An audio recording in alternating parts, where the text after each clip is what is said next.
পদ আল্লাহর রাস্তায় গ্রামের গরিব দুঃখী এতিম ও বিধবাদের কল্যাণে ব্যয় করবে। ভোরের আলো তখন উজ্জ্বল হয়ে উঠেছে। তালহা তার ঝোলায় সামান্য কিছু স্বর্ণমুদ্রা নিয়ে খাদ থেকে উপরে ওঠার প্রস্তুতি নিল। সে শেষবারের মতো হরিণীয় তার শাবক দুটির দিকে তাকালো। তার মায়াবী চোখ দুটি জলে ভরে উঠল। এত অল্প সময়ে এই অবলা প্রাণীদের সাথে তার এক অদ্ভুত আত্মিক সম্পর্ক তৈরি হয়ে গিয়েছিল। হরিণীটিও যেন তার মনের অবস্থা বুঝতে পারছিল। সে আবারও রাখালের কাছে এসে তার শরীরে গা ঘষতে লাগল, যেন বিদায় জানাচ্ছে। তালহা হরিণীটির মাথায় হাত বুলিয়ে দিয়ে বলল, যাও, এবার তোমরা মুক্ত। আল্লাহ তোমাদের সর্বদা রক্ষা করুন। তালহা জানত এই খাদ আর তাদের জন্য নিরাপদ নয়, তাই সে চারপাশ ভালো করে দেখে খাদ থেকে বের হওয়ার একটি সহজ ও নিরাপদ পথ তাদের দেখিয়ে দিল। হরিণীটি তার শাবকদের নিয়ে সেই পথে ধীর পায়ে এগিয়ে গেল এবং ঘন জঙ্গলের আড়ালে যাওয়ার আগে শেষবারের মতো কৃতজ্ঞ দৃষ্টিতে রাখালের দিকে তাকালো। তালহা লতা বেয়ে খাদের উপরে উঠে এলো। সারা রাতের ঘটনা প্রবাহে সে ছিল ক্লান্ত, কিন্তু তার হৃদয় ছিল এক অভূতপূর্ব প্রশান্তি ও ঈমানের আলোতে পরিপূর্ণ। সে তার পশুপালকে একত্রিত করে গ্রামের পথে রওনা হলো। গ্রামে ফিরে সে প্রথমে তার মালিকের কাছে গেল এবং তার সমস্ত পশু বুঝিয়ে দিল।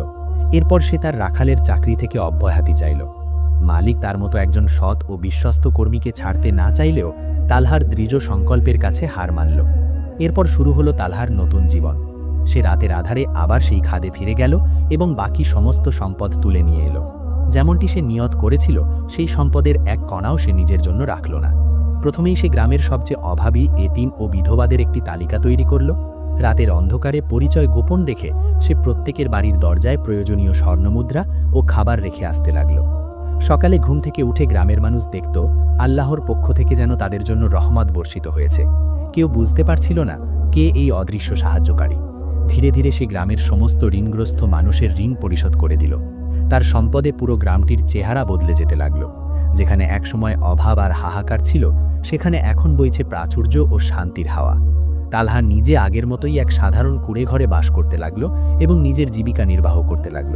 তার এই অনাড়ম্বর জীবনযাপন ও পরোপকারী স্বভাব গ্রামের মানুষের নজর এড়াল না।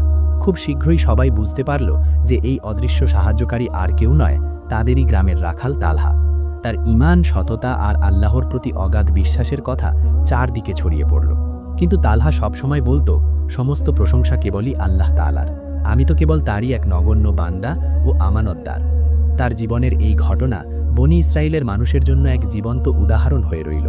তারা শিখল, যে ব্যক্তি আল্লাহর সৃষ্টির প্রতি দয়া প্রদর্শন করে, আল্লাহ তার প্রতি বহুগুণে দয়া করেন। যে ব্যক্তি কঠিনতম মুহূর্তেও আল্লাহর ওপর ভরসা রাখে, আল্লাহ তার জন্য এমন জায়গা থেকে সাহায্যের ব্যবস্থা করেন যা মানুষ কল্পনাও করতে পারে না। আর যে ব্যক্তি আল্লাহর দেওয়া নিয়ামতের শুকরিয়া আদায় করে এবং তা তার রাস্তায় ব্যয় করে, আল্লাহ তাকে দুনিয়া ও আখিরাতে উভয় জগতেই সম্মানিত করেন। আসসালামু আলাইকুম। আমাদের ইসলামিক ভয়েস বাংলা চ্যানেলের ভিডিওগুলো যদি আপনার ভালো লাগে, তবে অবশ্যই ভিডিওটিকে লাইক, কমেন্ট এবং শেয়ার করবেন। আর নতুন নতুন ইসলামিক গল্প, দাওয়া, নবীদের জীবনী ও শিক্ষামূলক ভিডিও পেতে আমাদের চ্যানেলটিকে সাবস্ক্রাইব করতে ভুলবেন না। আল্লাহ আমাদের সবাইকে হেদায়েত দান করুন এবং দুনিয়া ও আখিরাতের সফলতা দান করুন। আমিন।